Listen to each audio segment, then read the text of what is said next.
about the blue games. Exactly. I'm from Germany, and together with 2 other local players here, we try again in this tournament.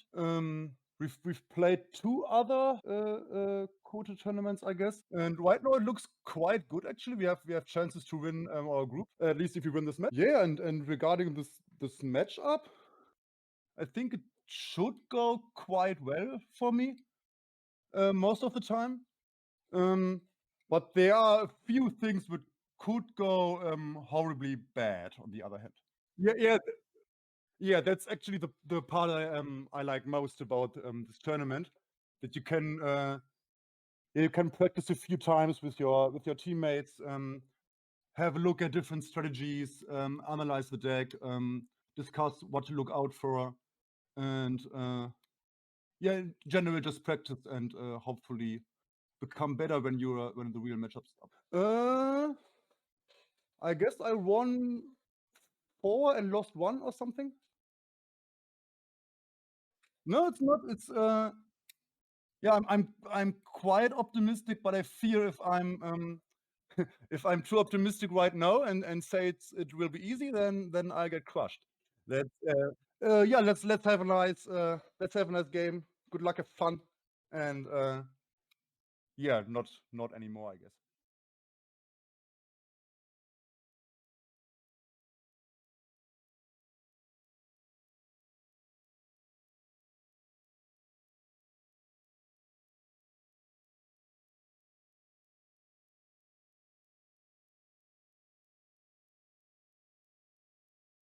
So let's head to blue here because we have a limited time on each matchup.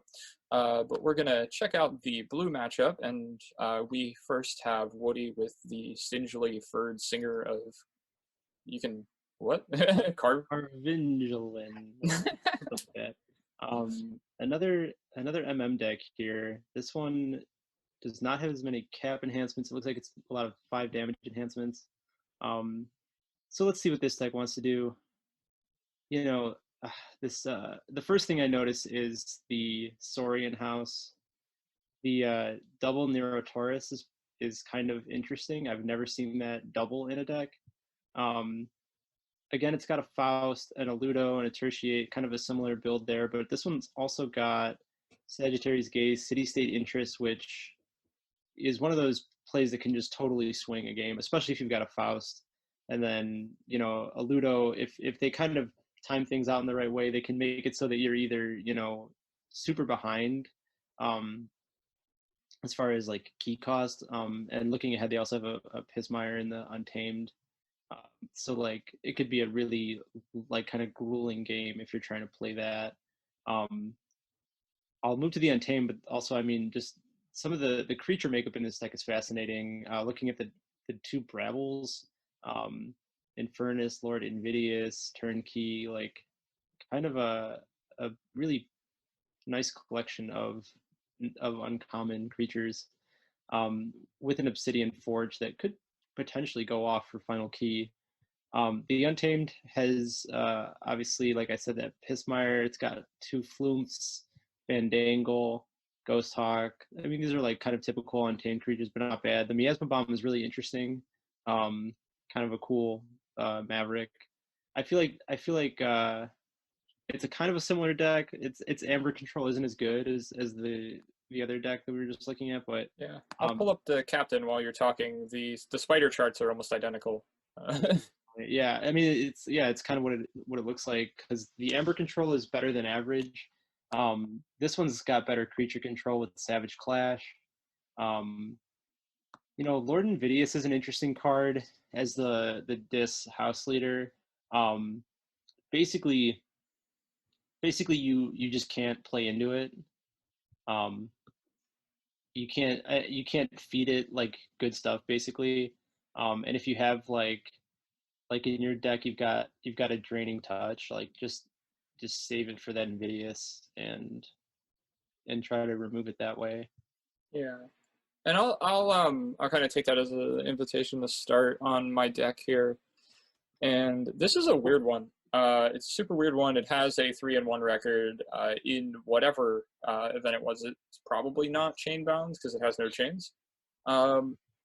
Anyway, we've got always good the double exhume, and we do have a harbinger with the draining touch. So you could see on the DOK right now, the creature control is rather like rated low, but your ability to clear board unless you start with very bad hands is actually not going to be horrible. Also, your creature protection with the double Tricerian Legionary is going to be able to get those Jardas under taunt and then warded. The Hapsises are also going to be warding themselves. So what you're actually coming around to is a very large amount of effective power at 125 here. Yeah. And everything is going to start to be warded. You're going to get like Vellum and Hides under taunt potentially. Exhumes are really big. One of the dirtiest combos in this deck, and something crazy at 68 SAS, is that you have a Compsos Horospex. Yeah. And with an Infernus with the double Exhume. So you're going to start turning that Infernus into a Reap effect. The fair game is going to generate some Amber for you. You do have a kind of like slow amount of Amber, but what I see here is a massive board, massive amounts of creature protection, some very kind of like situational but great plays in order to like neg your opponent a bunch of Amber. So I'm really, really liking the deck despite kind of what we can see kind of DOK evaluating it as. So moving to kind of the interaction and like the deck matchup between the two, I think that your deck, like we can look to your deck because like my deck seems to be very, very consistent and in some ways not like one-dimensional, right? But it's like, do you have answers to a huge board that is protecting itself well? Like effective power is going to be too much. You're not going to be able to fight this thing down, right? So like, how are you dealing with that? Yeah, and I think like you said, like Savage Clash can only do so much. Beware the Eyes Tertiate can only do so much, because it has so many creatures. Talk about a deck that wants to Obsidian Forge for third key. Yeah, this is I it. didn't mention that. Thank you. Yeah, but it's interesting. I don't know. It's also like if this deck had a Ludo, I think it like totally changes the game because like you can't really put Amber on stuff kind of willy-nilly. Although I know that the Tribune Pompatus is going to make that really tempting because you're gonna like lean into the effective power and you're gonna be able to taunt stuff and reward it. But like I don't know. I think like the manipulating of the key cost could actually come into play a little bit. Yeah. Yeah, I don't know. So yeah, so I think, but like as far as direct answers, right? Direct answers that will help your deck out. Lost in the Woods is a huge answer. Also, Fandango is a bit of an issue for me, and like Tertiate, obviously.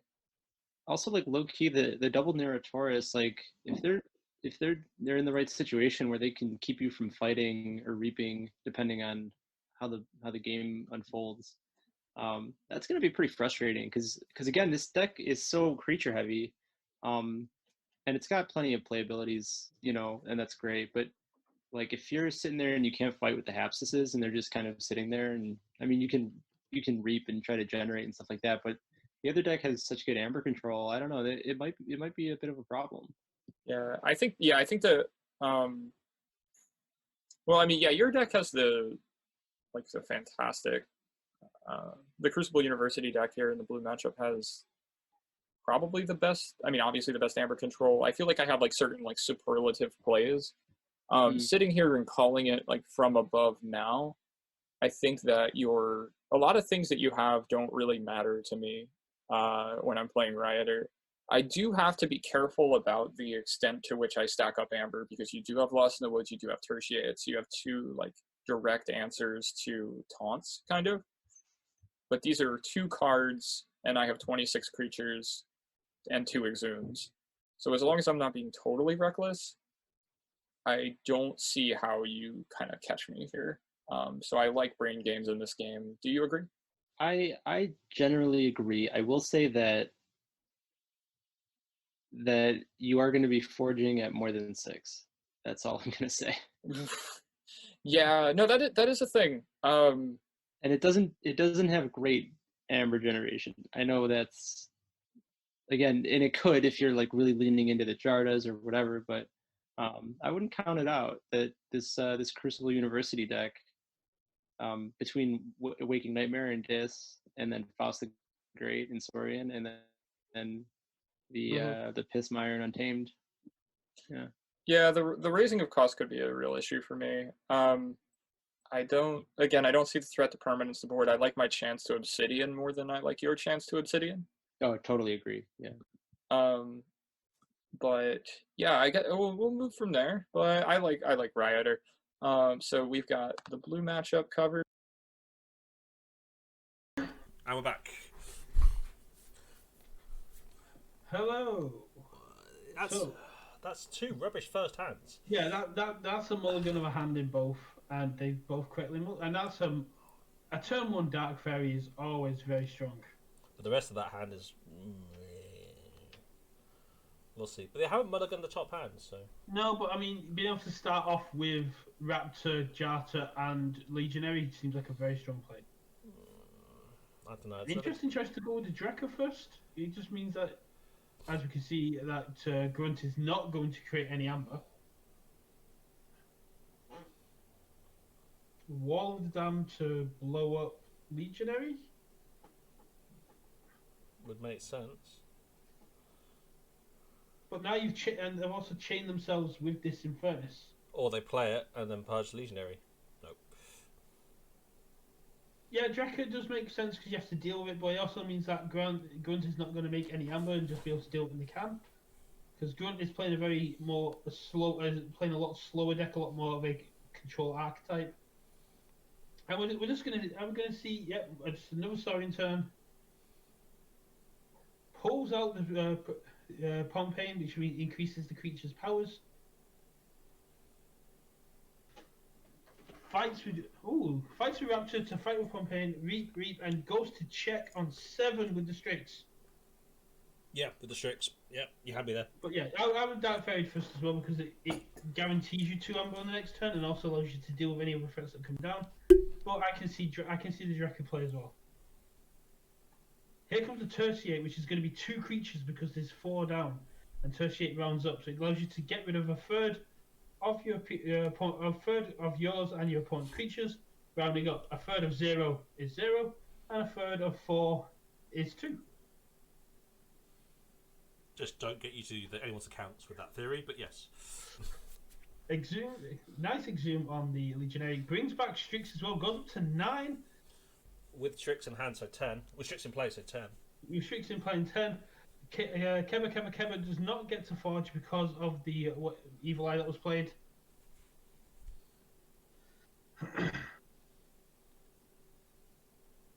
But it is if you round up to the nearest, like, a multiple of 6. Multiple of 3. So, see Grunt coming with the forge, and with interesting choice to just go with a Saurian play. I mean, there is a rule of thumb along some players, which is just basically, if you've got more than 2 dinos down, just keep going Saurian. Yeah. Keba goes with the yellow key. Lord Invidious comes down now. Waking Nightmare to increase key cost again. Keeping Grunt off the second key. Now we see a Pismire, a Flump, and a Song of the Wild. But again, just dropping these Saurian boards. Reap fights with the Raptor, allowing him fought with Legionary, fought with Raptor, and then Reap. Keba does get the second key first. If you can race ahead here, if you can get to 7, we can see there's nothing that Grunt can do about it. All Keba has to do is get to 7. Good strong control here. Now we'll see all the reaping again. No, we see just Grunt is trying to keep control of this board. Reap. So it's only on 5 admittedly, but yeah. No, it's on 6 with the Sorry, Strix. 6, of course, with the Strix, yes. But now we're going to see, we've got a Spoils of Battle in hand. We've got a Necrosaurus, Ludo, and a Faust. So we're going to see Spoils of Battle on the 6-power creature, on the Nerosaurus, That increases the key cost to 8. And then we see the Star's Gaze, which is going to put an extra amber onto the Legion's Raptor, which makes it a lot bigger. And now we see Savage Clash. And this is what Kevin's been trying to get to, but it's a little bit too late. The Soaring Bot is happy to sacrifice itself here, given given how big these creatures are. Yeah. So there's Savage Clash, which is going to get rid of Strix, but there's no Pismir, there's no regrowth, there's no way to increase this key cost. All Kevin could do would be literally drop the turnkey, which would delay the turn. But Kevin takes the win. This puts Brain Gaze LV to 2 and Crucible University at 0.